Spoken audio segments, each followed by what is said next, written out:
Fresh Start Budgeting. This is really about coming back from poor financial decisions into a new future, not feeling constrained by that. And so what I'm doing today is I'm moving past what I had taken a look at yesterday in terms of how I'm going to plan out my finances in a more constructive way, into actually putting down some of the actuals into what this is going to look like as I go forward. So this is really taking that 50, 20, 30 breakdown and applying it to what I need to do going forward. So again, I'm just doing this very simply. I'm sure that over time it's something that's going to need to be refined and adjusted, and I'm okay with that. But right now it's just putting down what I do know right now and fine-tuning this as I go along, because over time I want to be putting more and more money towards my savings and my debts and less money towards my wants, and honing down on what the actual needs budget is. So yesterday we went through my income. So there's two income periods. The end of the month takes me through to the middle of the following month, and then the middle of the month to the end of that same month. So both are the same in terms of what the expectation is. At both points, it will be $3,700 each time, for a total of $7,400. Okay, and so what I've broken down is that it's 50% needs,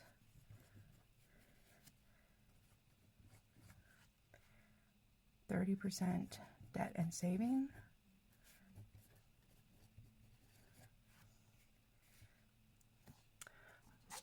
now this is where I kind of got my numbers a little bit mixed up. I'm going to do 2,300 there and 20% at wants.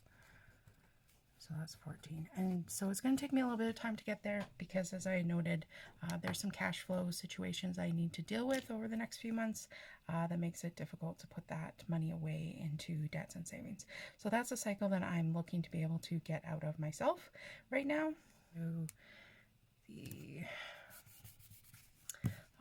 Here is going to be my needs. And we're just going to say category, and whether it's going to be period 1 or period 2. So just very simple in what that's going to look like.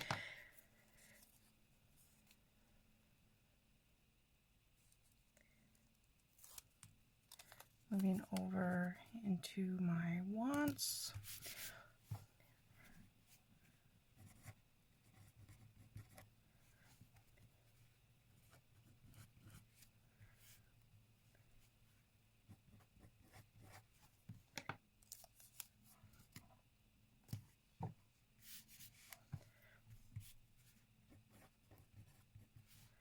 And finally into my debts and savings.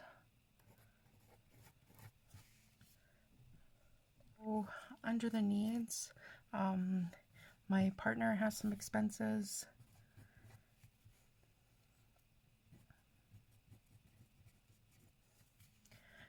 And that's going to be in period 2, 500. Our cell phone bill is quite high. We do have 4 cell phones that are on it, 2 teenage daughters. You know how it goes, but it seems like when I've been looking at other budget videos, Canada's cell phone service is a little ridiculous. So that's at 500, and that's in that first period there. Our electricity is in the second period. Okay. Water is in the second period.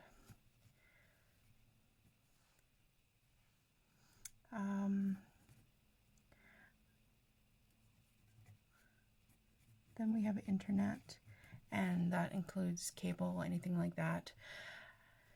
Now that's 200, but then I also cover the cost of that for my mother as well. She does not have a lot of funds, and so it's something that I do to still kind of help her.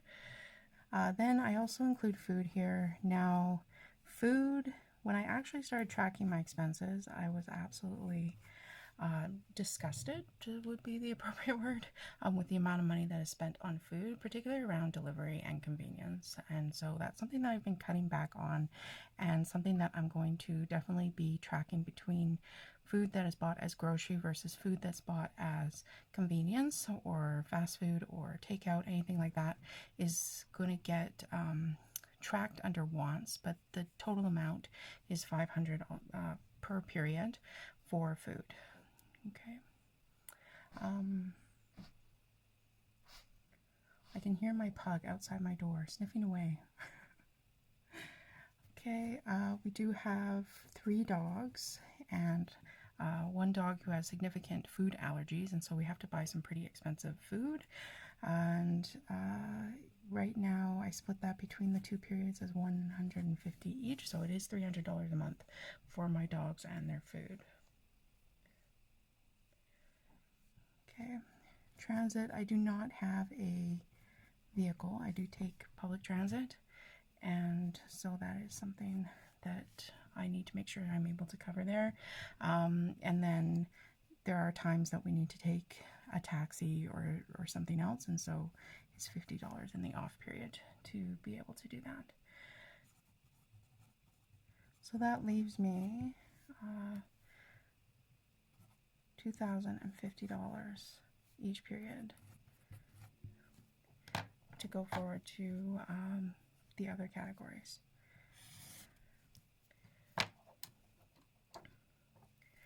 Okay, so under wants, my partner is on disability. He does need,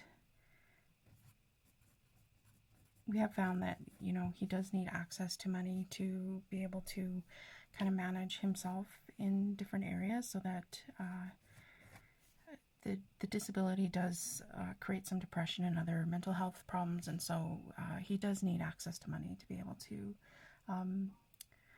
make sure that he's keeping himself going, and that's okay with me. So that's what we plan on being able to provide. Okay, my kids, they are teenagers. One does have a disability herself, and so I know that I'm going to need to keep providing money to be able to support her over time. And so that's something that I have to make sure I keep in mind. For myself, I don't spend a lot of money on myself. It ends up going into things like household and other stuff like that. But I do like to have spending money that I'm able to use myself in that time. We do have different subscriptions,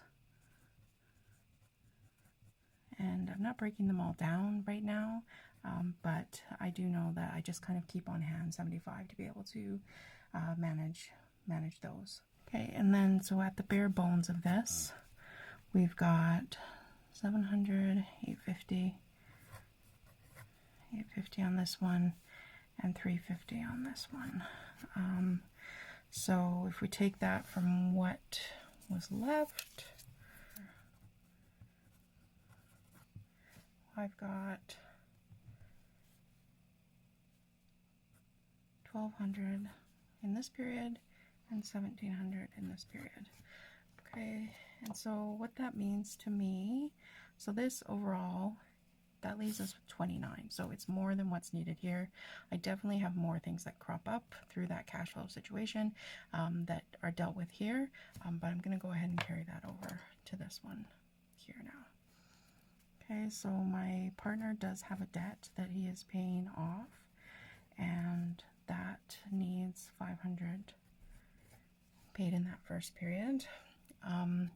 For my own, to be able to negotiate some of my debts, I've been putting away $500 as best I can, and so I want to make that a part of the general expectation, and I'm going to do that in period 1 as well. So then we can, for the most part, keep period 2 as kind of where we do our savings. And so I'm just going to do kind of, what we know about June and the expenses that we talked about in the last situation here. So for the graduation, I'm going to plan that there's 200 in that first period, and then we've got 1,700 to be able to manage that in the second period. So I've got the camping trip, and we've said that that is 300. There's going to be 100 left there. The friend's visit is going to be 200. That's going to be in the second period. Okay. My significant other's license is going to be 700. That's going to be in here. I'm then going to go ahead and start saving for the braces, and that's going to be 300 that I'm going to put away. And now I've got 100 left, so we're going to say emergency is going to get the final 100 there. So then this is 1,200, and this is 1,700. So this is how, for the most part, June is going to look as we go through this to be able to manage this part of it. So that's kind of typical of what happens is in the second period of the month, I'm kind of fitting in whatever else it is that needs to be taken care of that I haven't touched yet. And so that's pretty standard for what's happening. In the future, how I want it to be is the emergency until we get up to the mini fund of 1,500. I want there to be 500 that's going in there. I do want to save for a small vacation, and so I would like to make sure we're putting 300 in there. And then some of the other, my kids' sinking funds, they are going to get 500. And that leaves us with 400 left. So going between saving for clothes, for household, for general savings, that's what's going to, take up. If I could do 100 every time, that's really going to help when these situations prop up, that I'm not having to just figure out what's going to happen, how we're going to manage it, and whatever else. So that's in general. This is what my world kind of looks like, and what I need to be able to do to get myself in a better situation, that I'm not constantly finding the need to adjust things to be able to make this stuff work.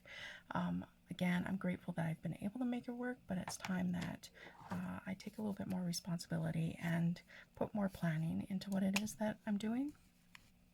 And this is going to, the needs category, it almost fits right in there, right? With what we had for the wants, again, is pretty close. The debts and the savings, it gets really close, but this month I would actually put these things, they're not savings, they would go under this wants category. So that's what I need to be able to keep in mind going forward to get out of that cycle. But I'm pretty happy with this. It's kind of a simple start to getting things going. I'm happy with what this looks like right now. So this is what I'm going to be working with for June, and I will do a check-in because I'm over some of these amounts in this first period that I know about. But as you can see, most of this is all planned out of the second period anyway, so it's okay. We're in an okay position. So I'm going to leave it at that, and just thank you for coming along with me, and I look forward to the next step.